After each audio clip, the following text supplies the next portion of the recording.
I'm 29 years old, and I recently got a call from my mom. I hadn't talked to her in almost 5 years. She said she needed my help because my sister and her husband had just gone through a tragedy. Here's some background. The man who is now my sister's husband was once supposed to be my husband. My sister Melissa, who's 27, got together with my fiancé Lucas, 29, on the day of my engagement. Lucas and I had been together since college, and he proposed to me after almost 5 years of dating. He threw a surprise party for us on the night of our engagement. I remember feeling on top of the world until around 1 p.m. when I went out into the backyard for better reception and saw my sister all over Lucas. They were kissing so passionately that for the first couple of seconds, they didn't even notice me standing there shocked. I couldn't believe he would do this to me after nearly 5 years together, especially on the night of our engagement. When they finally noticed me, they broke apart instantly, but the damage was done. I ran to my car, drove to the nearest hotel, and hyperventilated from shock. I desperately hoped what I saw wasn't real. Then Melissa texted me, apologizing but confessing she was in love with Lucas, and this had been going on for a long time. I was alone in a hotel room when I got that text and broke down completely. Soon after, Lucas texted me with a similar apology, saying he proposed to me hoping it would help him forget Melissa. But it hadn't worked. He said it wasn't about me. They believed they were meant to be together.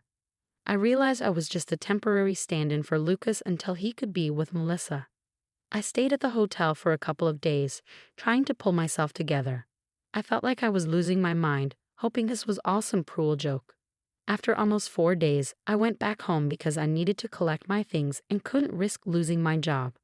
When I arrived home, I found out my family had been living with Lucas all this time, waiting for me to return. It would have been touching if it wasn't for how I had left. Everyone had been trying to reach me with texts while I was gone, but I hadn't responded to any of them. So when I finally returned, there was chaos. Everyone hugged me and told me how relieved they were to see me. Even Melissa came up to me, tears in her eyes, and hugged me tightly. I was too numb to react and stood there silently while everyone surrounded me. Finally, after everyone had settled down, I cleared my throat and explained that I had returned only to pack my things and leave for good. Lucas had been silent until then, but when I mentioned moving out, he spoke up, saying he had already packed and planned to move in with Melissa now that everything was out in the open. To my surprise, my family, my parents, my aunt, and my dad's youngest sister were all smiling broadly despite the situation. Even though I couldn't see any reason to smile, they seemed happy. Melissa stood beside Lucas in an awkward hug, looking at me sadly but with a smile on her face.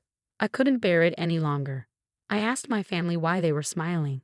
From my perspective, Melissa had just broken up my engagement and taken my boyfriend of nearly 5 years. There was nothing funny or sweet about what had happened. At that moment, my mother decided to speak up. She said they couldn't change the past but could accept the future, which now included Melissa and Lucas together. Even though their relationship started with betrayal, they felt sorry about it but believed it was for the best. Melissa apologized for taking Lucas from me and expressed regret that I found out this way. She explained they were deeply in love and wanted to be together forever. Then, right in front of me, they kissed, and my mother even wiped a tear from her eye. I couldn't hold back. I told them this wasn't a sentimental moment and their actions were disgusting. To my surprise, my family seemed annoyed with me. They accused me of being bratty and self-centered. Instead of being happy for Melissa, they said I was making everything about myself, and they didn't approve of my behavior. I was shocked by their attitude and immediately demanded everyone leave my house. I couldn't believe they were defending Melissa and Lucas while making me out to be the villain. They acted like my feelings were an overreaction. My father intervened, telling me to stop acting like a child and accept that these things happen. He wanted me to celebrate Melissa finding her soulmate instead of feeling jealous. Their behavior seemed insane to me, and I couldn't handle it anymore. So I decided to leave again without speaking to them or listening to their pleas. Even as they called after me, I kept going. I felt like there was nothing left to say because it was clear they cared more about Melissa's happiness than about me or what was right. They were so focused on justifying Melissa's actions that they forgot I was a person with real emotions. After that day, my family tried reaching out to me multiple times, but I chose not to respond because I didn't feel I owed them anything. A few weeks later, I even received an invitation to Melissa and Lucas's wedding, which I declined, of course. Many of our mutual friends also turned down the invitation in solidarity with me. Even some relatives who knew the truth stopped interacting with my family after seeing how they treated me. It's been 5 years now, and I've mostly cut them out of my life completely. They occasionally try to reconnect by sending me birthday or New Year wishes, but I always ignore them. I didn't block them, but I did remove them from my social media connections. Since my profiles are public, they can see what I'm doing, which is intentional. I want them to see that I'm living a great life and feel a pang of jealousy. It might be petty, but it's the least I can do after how they treated me. Until recently, I had little idea of what my family had been up to over the past few years. About 4 days ago, my mother called me from an unfamiliar number. When I recognized her voice, I almost hung up immediately, but she pleaded with me desperately for a chance to talk, saying they were in urgent need of help. Out of sheer humanity, I agreed to listen for a few minutes. She explained that Melissa and Lucas had started their own business a couple of years ago, but it was failing miserably. Investors were pulling out because of the lack of profit.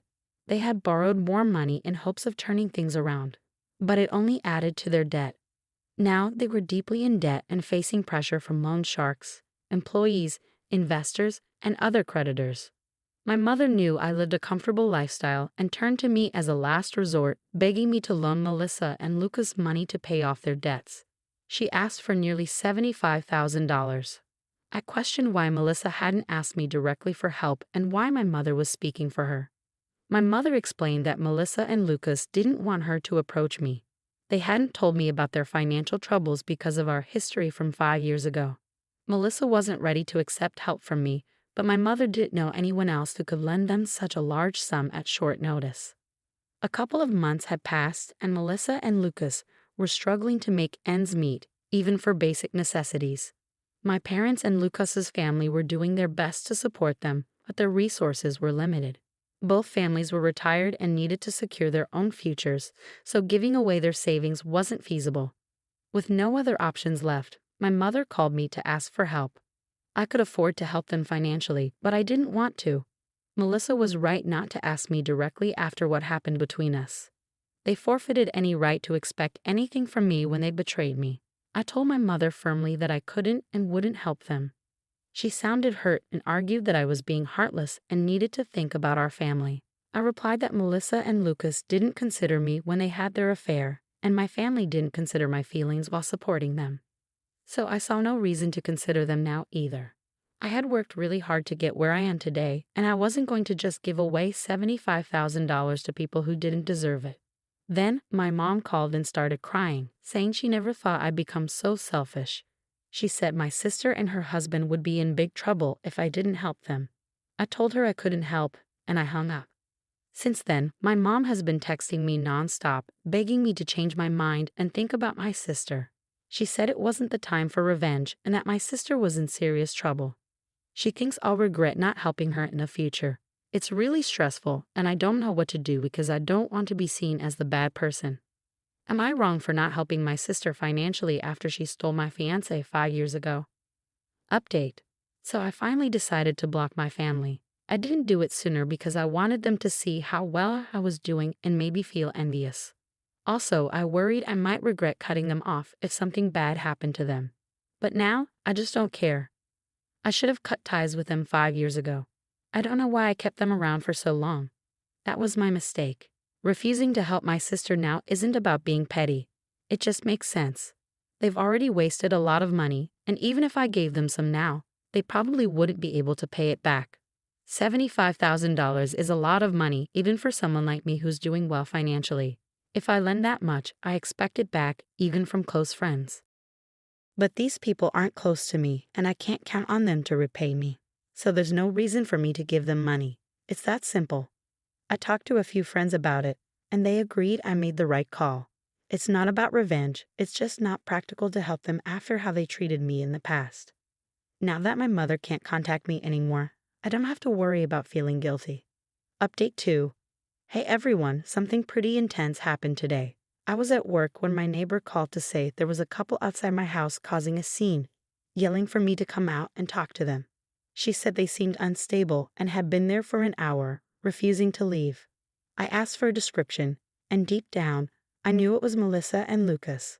My neighbor insisted I come home to handle the situation, and I agreed. With Melissa and Lucas, trouble always followed. I thanked her and rushed home to make sure they didn't get inside my house. I got home in about 15 minutes and caught them trying to break into my house by picking the lock. I parked in front of my place and asked them what they were doing. I tried to call the police, but Lucas knocked the phone out of my hand. Melissa then said they were only here to talk and didn't want anything from me, at least not right now. I told them to make it quick and insisted we stay outside in the yard. I didn't feel comfortable inviting them inside, especially since they seemed hostile despite claiming they didn't want anything from me. Melissa began speaking. She said my mother had told her about the phone call I ignored and how I had blocked them all. She accused me of being unfair and said it had been 5 years since the incident with my fiancé, so I should have moved on by now. She claimed I was acting dramatically to get attention from the family and felt insulted by my refusal to help them.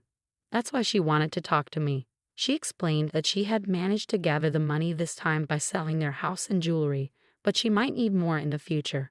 Melissa said she needed assurance that I would be there to help again. I firmly told her no. I made it clear she couldn't rely on me because I deeply dislike her and her husband. I was so furious that I even mentioned how close I was to hitting her, so they should leave immediately. Then Lucas demanded that I sign a document promising to give them money whenever they asked. I couldn't believe it. I knew it wouldn't be legally binding if I signed it under duress. They were being unreasonable and seemed to think they could manipulate me into doing something like that. I ordered both of them to leave, but Melissa pushed me and insisted that I had to help them because we were family, and I couldn't avoid my responsibilities like this. I was shocked by her push, and I almost slapped her in response, but I managed to restrain myself because I knew it would only escalate things. Instead, I quickly grabbed my phone from the ground where Lucas had knocked it, and I ran to my car. I jumped in and drove off without even looking back. Since I had left the engine running earlier, I was able to speed away quickly. They didn't attempt to chase me on foot, so they stayed at my house, which was unfortunate for them. Once I was a safe distance away, I called the police and explained the situation. I hurried back home and arrived just in time for the police to show up. In less than 20 minutes, I gave them all the details, and they arrested Melissa and Lucas. I knew the charges might not be severe, but it was worth it to have them taken away and not have to deal with them anymore. It's been a few hours since then, and surprisingly, I haven't heard from anyone in my family. I thought someone might try to contact me from a different number by now, but they haven't. It makes me think they might be done with the situation and won't bother me again. Or maybe they're waiting for things to calm down before reaching out. Update 3. Hi, it's been about a week since my last update. I had started to think my family might leave me alone after I called the police on Melissa and Lucas. But I was wrong. They still found a way to bother me, and this time it was my parents who came to my house, asking if they could talk to me. This happened yesterday, and they seemed much more humble compared to Melissa and Lucas, so I allowed them in. My mother started crying as soon as she came in, apologizing for taking Melissa's side over mine in the past. My father said that after hearing about Melissa and Lucas getting arrested for their actions, including pushing me, they couldn't see them the same way anymore. They decided to cut them off. My mother continued crying throughout her visit while my father apologized for siding with Melissa instead of me in the past. I thanked them for finally realizing their mistake, but I explained that it was too late to repair our relationship. I've grown accustomed to living life on my own terms, and I'm not willing to prioritize my family over myself anymore. I appreciated their visit and apology, but I couldn't promise to work on our relationship. They tried to argue that we could fix things if we tried, but the truth was I no longer wanted to try. I just wanted to focus on myself. They seemed disappointed but eventually left, asking if I could at least unblock them so we could stay in touch. I've unblocked my parents now, which feels strange,